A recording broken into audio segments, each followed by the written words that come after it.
Hello guys, आप सभी का स्वागत है मेरे इस यूट्यूब चैनल पर जिसका नाम है कॉमर्स स्टूडेंट्स पॉइंट।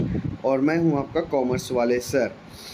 आज हम लोग डिस्कस करने वाले हैं स्टैंडर्ड 11 की subject accountancy chapter 1 introduction to accounting का टॉपिक नीड ऑफ अकाउंटिंग का लास्ट पार्ट। और हाँ गाइस, जिस किसी ने भी मेरी इस नीड ऑफ अकाउंटिंग पार्ट 2 की वीडियो नहीं देखी है, मैं उस वीडियो का लिंक डिस्क्रिप्शन में डाल दूंगा, वहाँ से जाके आप देख सकते हैं। चलिए शुरू करते हैं आज की topic. Interested user of information. Accounting is a means by which is necessary financial information about business enterprise is communicated, and it's also called the language of business. Guys, accounting वो ज़रूरी होता है। अकाउंटिंग का माने होता है कि financial information जो आपकी आर्थिक इस गतिविधि है, जो आपकी आर्थिक गतिविधि हो गई, उसका जो जानकारी देता है बिजनेस का लेके या एंटरप्राइज का लेके, उसको कम्युनिकेट किया जाता है, मतलब बातचीत किया जाता है, उसको बोला जाता है। और आपका इसको एक और लैंग्वेज में भी लैंग्वेज ऑफ बिजनेस भी बोला जाता है guys. Many users need financial information in order to make important decision. Sorry guys, बहुत सारे यूज़र ये फाइनेंशियल इंफॉर्मेशन जो आर्थिक इस गतिविधि का इंफॉर्मेशन है, वो in order to make important decision, मतलब ऑर्डर वाइज में होना चाहिए ताकि एक बहुत ही अहम डिसीजन ले सके। This user can be divided into two board categories, internal users and external user. ये जो यूज़र होते हैं दो कैटेगरी में डिवाइड होते हैं, जैसे इंटरनल यूज़र्स होते हैं और एक्सटर्नल यूज़र होते हैं। गैस, जैसे कि मैंने सेकंड वीडियो पे मैंने बताया है नीड ऑफ अकाउंटिंग का इकोनॉमिक्स इवेंट्स पे, वहाँ पे मैंने बताया है इंटरनल यूज़र क्या होते हैं और एक्सटर्नल यूज़र क्या होते हैं। उसी तरह और इंटरनल यूज़र में क्या क्या इंक्लूड होते हैं, चलिए देखते हैं guys. Internal user includes chief executive financial officer, vice president, business unit manager, plant managers, store managers, line supervisor etcetera. Guys, जैसे कि इसमें सीईओ चीफ एग्जीक्यूटिव ऑफिसर हो गई, या फाइनेंशियल ऑफिसर जो आपका फाइनेंशियल का देख रेख करता है वो हो गया, कंपनी का वाइस प्रेसिडेंट हो गया, बिजनेस यूनिट मैनेजर जो आपका बिजनेस चलाता है वो उसका यूनिट, जो बिजनेस यूनिट एक यूनिटी जो होता है उसका मैनेजर हो गया बिजनेस का। प्लांट मैनेजर, जैसे कि कोई कंपनी है वो एक प्लांट कहीं पे प्लांट बैठाया हुआ है, बहुत सारी मशीनरी हो गई, वहाँ का मैनेजर हो गया। कोई स्टोर मैनेजर्स हो गया, लाइन सुपरवाइज़र हो गया, बहुत तरह के होते हैं। एक्सटर्नल यूज़र में देखते हैं क्या क्या आते हैं गाइस। एक्सटर्नल यूज़र क्या क्या इंक्लूडेड है वो भी देख लेते हैं guys. Present and potential investors, share holders, creditors, bank and other financial institution, debenture holders and other lenders. Sorry guys, जैसे कि इसमें बताया गया है कि प्रेजेंट और पोटेंशियल इन्वेस्टर जो शेयर होल्डर होते हैं वो एट प्रेजेंट और सही तरह से इन्वेस्ट करना होता है। क्रेडिटर्स लेनदार गाइस, जो लेनदार है जिससे आपको लेना है सामान, वो क्रेडिटर्स होते हैं। Banks and other financial institutes,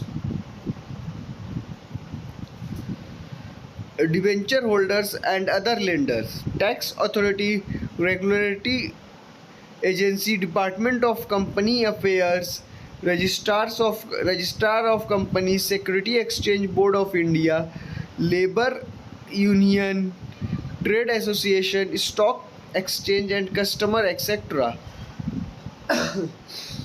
guys, जैसे कि इसमें एक्सटर्नल यूज़र पे क्या क्या इंक्लूड होते हैं, जैसे कि टैक्स अथॉरिटीज़, जैसे कि आपका जो टैक्स लगता है वो अथॉरिटीज़ हो गया। रेगुलेटरी एजेंसी, जो एजेंसी होती है जो रेगुलर काम करते रहती है कंपनी से मिल के, वो होती है different department of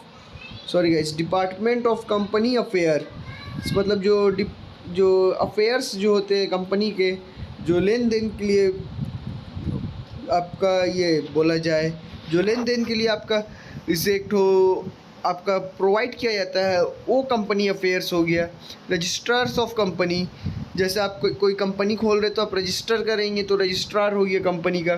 security exchange board of India, जो एक्सचेंज बोर्ड ऑफ एक सिक्योरिटीज़ होता है, जो आपकी कंपनी में सिक्योरिटी गार्ड्स होती है, वो एक्सचेंज बोर्ड ऑफ इंडिया हो गया। Labour union labour union guys, इधर आप लोगों को तो साफ पता चल गया होगा कि लेबर यूनियन किसको बोला जाता है गाइस। लेबर यूनियन उसको बोला जाता है जैसे कि कंपनी है, कंपनी के अंदर में लेबर सब काम कर रहे हैं और उनका एक यूनियन लीडर होता है, उन्हीं को लेबर यूनियन बोला जाता है गाइस।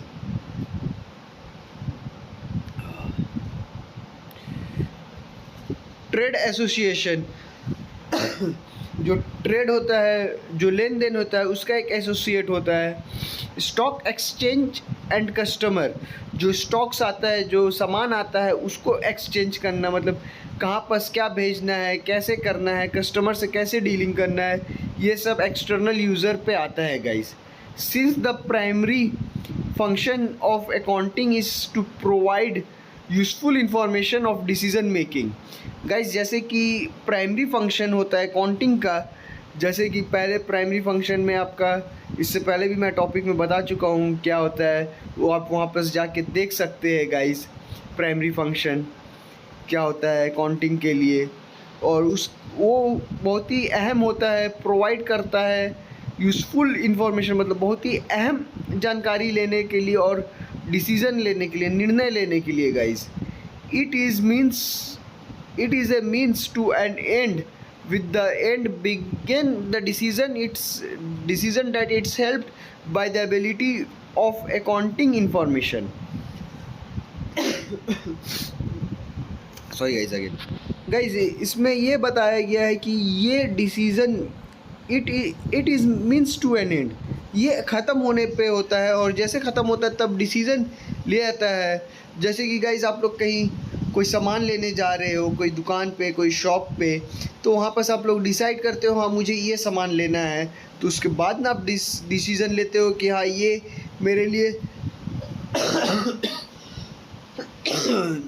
ये सॉरी गाइस, ये हम लोग के लिए, मतलब जो मैं ले रहा हूँ मेरे लिए या मेरे जो बताया गया उसके लिए बेनिफिशियल सही होगा या नहीं होगा गाइस। उसी बेसिस पे एंड डिसीज़न लिया जाता है, उसके लिए एबिलिटी होता है अकाउंटिंग इंफॉर्मेशन के लिए, जो अवेलेबल होता है, जो वहाँ पर जो डिसीज़न लिया जाता है एट द एंड में, उसको समझाने के लिए, उसको हेल्प के लिए बहुत बढ़िया इंफॉर्मेशन, जो अकाउंटिंग का जो इंफॉर्मेशन दिया जाता है वो लिया जाता है guys. You will study about the types of accounting information and its user later in this chapter. Guys, आप लोग इससे आगे में भी टाइप्स ऑफ अकाउंटिंग इंफॉर्मेशन और उसका यूज़र क्या होता है, ये आगे के चैप्टर में पढ़ाया जाएगा, आगे के चैप्टर में बताऊंगा गाइज। सॉरी गाइज, आज तक के लिए आज यहीं तक रखते हैं इस सेशन को, और जिस किसी को इस सेशन में डॉट हुआ हो आप मुझे कमेंट सेक्शन में कमेंट करके बता सकते हैं। और हाँ गाइज, जिस किसी को भी फर्स्ट टॉपिक से, फर्स्ट वीडियो से लेके इस फर्स्ट टॉपिक हम लोग का कंप्लीट हो चुका है इस सेशन के साथ। फर्स्ट टॉपिक था हम लोग का need of accounting, state meaning and need of accounting, ये हम लोग का इस सेशन के साथ कंप्लीट हो चुका है। इस पूरी सेशन में इस meaning and need of accounting guys, अगर आप लोगों को कहीं पास भी कोई भी डॉट हो आप मुझे कमेंट सेक्शन में बता सकते हैं, मैं उसका पूरा क्लियरिटी करके, डॉट्स आपका क्लियर करके नेक्स्ट टॉपिक पे पहुंचूंगा गाइस।